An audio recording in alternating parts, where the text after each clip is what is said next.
On November 2nd, 1999, I went for a hike with my parents.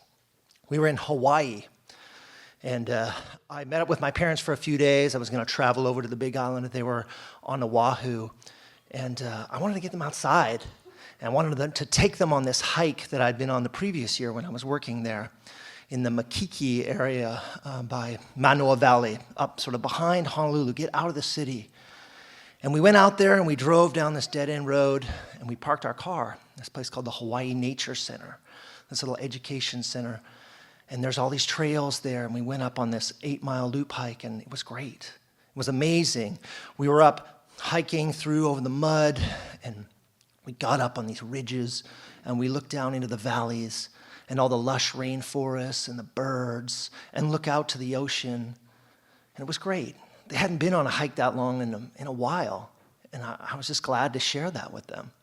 And so we came around on the hike, and we came back down, coming down to the car, coming back to the parking lot. And there's this guy who's crouched beside the parking lot. He kind of looks like a maintenance worker. And he sees us, and he says, "Come here, get over here now. Get down, get over here right now." We're like, what is this guy talking about? Come here now. So we walk over and we're crouched down. We walk by the guy and he grabs us. He says, "Get inside right now." So we walk around and we come inside the nature center. And inside the nature center, there are these two school groups of kids who have been there for programs that day. There's about 35 kids. There's a group of third graders and a group of fifth graders. And also in the room are a lot of cops. And there's mostly these Hawaiian cops in aloha shirts with gun and badge. But there's one real stern guy, big mustache, he's standing there, and he just has that look of like somebody you don't want to mess with. And it turns out that that day, that morning, a guy who was a technician for the Xerox copy machine company drove to his office in Honolulu. His name was Brian Uesugi, and he pulled out a semi-automatic pistol and killed 7 of his coworkers. It was the worst mass murder in the history of Hawaii. And he managed to escape downtown Honolulu in his van. And there was an all-points bulletin, and there was a huge manhunt. And you have to remember, this is 1999, and so there's no smartphones or anything like that. So we're oblivious to this. But he parked his van on the side of a road where a woman who was jogging saw him, recognized it from the news, and reported it to the police. And where the van was parked was 200 feet down the road from the Hawaii Nature Center on this dead-end road, where there were 35 school kids and me and my parents. And so the SWAT team and the Army and everyone else was at the end of the road ready to come in and confront this guy and put him in custody and take him out. But we were literally in the line of fire, so they were trying to figure out what to do with us. And so they initially were going to land a helicopter in the parking lot and do these helicopter trips and take all the kids and all the people out that way. But our rental car was in the middle of the parking lot, so the helicopter couldn't land.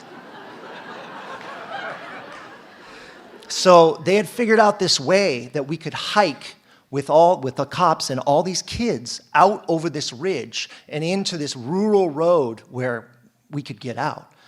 And so we got all the kids, and they told the third graders, "You guys get to go on the 5th grade hike." And the kids were excited. They were totally oblivious to the situation. They were pure, and they were just kids learning about the forest and Hawaii. And we were leaving, and my mom turned to me as we were hiking up, and she said, "Do you think this is serious?"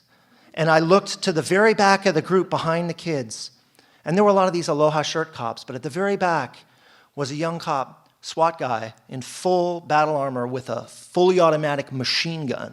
And I said, "Mom, I think this is serious."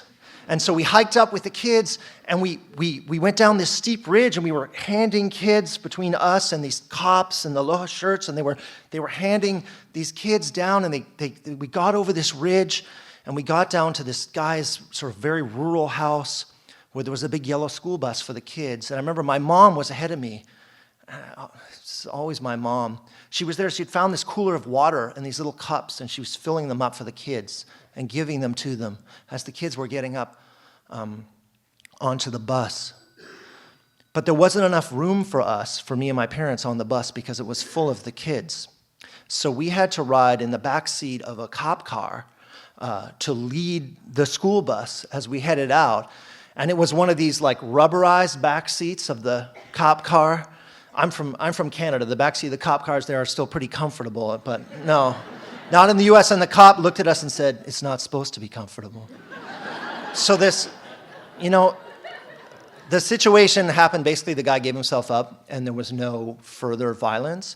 But it was hard to process at the time, this event where you start just with a normal day living life and you're potentially faced with your own mortality. I started the day on a hike with my parents in Paradise.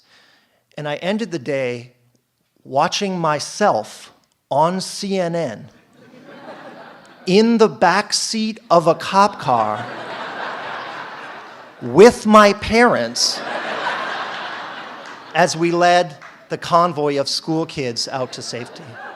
Thank you.